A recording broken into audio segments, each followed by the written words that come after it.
আসসালামু আলাইকুম, welcome back to my channel. বাড়িতে কোনো সবজি না থাকলে শুধু আলু দিয়েই এই ডিমের রেসিপিটা তৈরি করতে পারেন। এটা তৈরি করতে বিশেষ কোনো উপকরণ লাগে না, চটজলদি তৈরি হয়ে যায়। আর আজকে আমাদের রেসিপি ডিম আলুর ঝোল। তাহলে ডিম আলুর ঝোল বানানোর জন্য আমি এখানে 3টে ডিম নিয়ে নিচ্ছি। আপনারা চাইলে আরও কয়েকটা ডিম নিয়ে নিতে পারেন।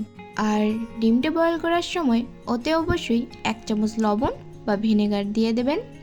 এতে খোলাটা খুব তাড়াতাড়ি ছাড়িয়ে নেওয়া যায়। আর এই রেসিপির জন্যে আমাদের ফুল বয়েল ডিম লাগবে, তাই 10 থেকে 15 মিনিট ডিমটাকে বয়েল করে নিলেই হবে।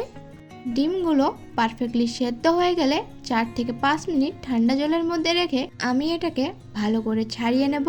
আর তারপর একটা কড়াই নিয়ে তার মধ্যে দিয়ে দেব সর্ষের তেল। এবার এই ছাড়িয়ে রাখা ডিমগুলোকে আমি ডাইরেক্টলি দিয়ে দেবো সর্ষের তেলের মধ্যে। আর এই সময় তেলের টেম্পারেচারটা মিডিয়ামই রাখবেন। ডিমগুলোতে একটু কালার আনানোর জন্য দিয়ে দিচ্ছি হলুদ গুঁড়ো আর সামান্য একটু লবণ দিয়ে ভালোভাবে ডিমটাকে একটু ভেজে নেব। আপনারা চাইলে ডিমটাকে হালকা করে ভাজতে পারেন, তবে আমি এখানে ডিমটাকে একটু কড়া করে ভেজে নিয়েছি। ডিমটা ভাজা প্রায় কমপ্লিট। এবার আমি ডিমটাকে তুলে নিচ্ছি। এবার ওই একই তেলের মধ্যে দিয়ে দিচ্ছি ডালচিনি, ছোট এলাচ আর বড় এলাচ, আর দিয়ে দিচ্ছি কাঁচা লঙ্কা। আর এবার দিয়ে দিচ্ছি সামান্য একটু জিরে, আর দিয়ে দিচ্ছি সামান্য একটু পাঁচফোড়ন দিয়ে ভালোভাবে এটাকে একটু ভেজে নেব। পাঁচফোড়ন থেকে ভালো গন্ধ বেরিয়ে আসলেই এর মধ্যে দিয়ে দিচ্ছি পেঁয়াজ কুচি। আমি এখানে 2টো মিডিয়াম সাইজের পেঁয়াজকে ভালোভাবে কুচিয়ে নিয়েছি। আর এই পেঁয়াজটাকে আপনাদের একটু হাই ফ্লেমে লাল লাল করে ভেজে নিতে হবে।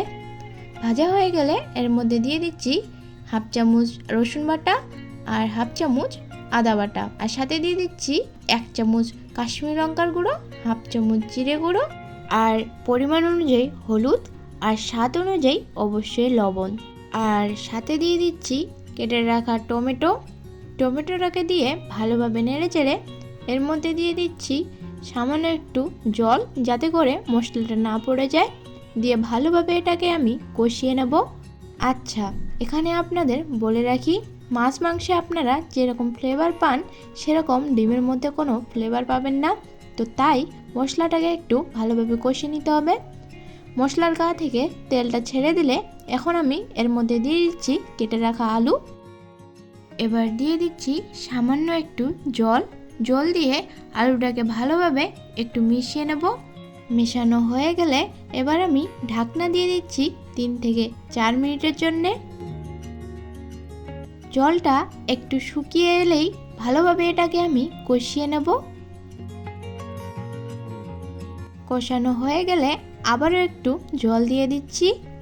এভাবেই ভালোভাবে 4 থেকে 5 বার ঢাকনা দিয়ে আমি কষিয়ে নেব। ঢাকনা দিয়ে কষানোর ফলে আলুটা তাড়াতাড়ি সেদ্ধ হয়ে যাবে আর খেতেও ভালো লাগবে। এবার আমি এর মধ্যে দিয়ে দিচ্ছি 1/2 চামচ ভাজা ধনে ও জিরে গুঁড়ো দিয়ে ভালোভাবে এটাকে আমি একটু কষিয়ে নেব, যতক্ষণ না এর মধ্যে থেকে জলটা শুকিয়ে যায়। আচ্ছা, আপনারা হয়তো নিশ্চয়ই দেখতে পাচ্ছেন ঢাকনা দিয়ে কষানোর ফলে আলুটা কত ভালো সেদ্ধ হয়ে গেছে। এবার আমি এর মধ্যে দিয়ে দিচ্ছি পরিমাণ অনুযায়ী জল। আপনারা যে যেমন ঝোল খাবেন সেই অনুযায়ী জলটাকে কিন্তু দিয়ে দেবেন। আচ্ছা, এবার আমি এর মধ্যে দিয়ে দিচ্ছি ভেজে রাখা ডিমগুলোকে, আর সাথে দিয়ে দিচ্ছি 2 থেকে 3টে কাঁচা লঙ্কা দিয়ে এটাকে আমি ঢাকনা দিয়ে দেবো 2 থেকে 3 মিনিটের জন্যে। এবার আমি এর মধ্যে দিয়ে দিচ্ছি ধনেপাতা কুচি। আচ্ছা, আপনাদের কাছে যদি ধনেপাতা না থাকে তাহলে গরম মশলাও ব্যবহার করতে পারেন। ধনেপাতা কুচি দিয়ে ভালোভাবে ফুটিয়ে নামিয়ে নিলে রেডি ডিম আলুর ঝোল। অবশ্যই বাড়িতে এইভাবে একবার বানিয়ে দেখবেন, আশা করি আপনাদের ভালো লাগবে। আর কে কোথা থেকে আমার ভিডিওটি দেখছো অবশ্যই কমেন্টের মাধ্যমে আমাকে জানাতে একদম ভুলবেন না। আর আমার রেসিপিগুলি যদি আপনাদের ভালো লেগে থাকে তাহলে ভিডিওটিতে একটি লাইক দিয়ে চ্যানেলটি সাবস্ক্রাইব করে আমার পাশে থাকবেন। আর যারা সাবস্ক্রাইব করেছেন তাদেরকে ধন্যবাদ। আজকের মতো বিদায় নিচ্ছি। আল্লাহ হাফেজ।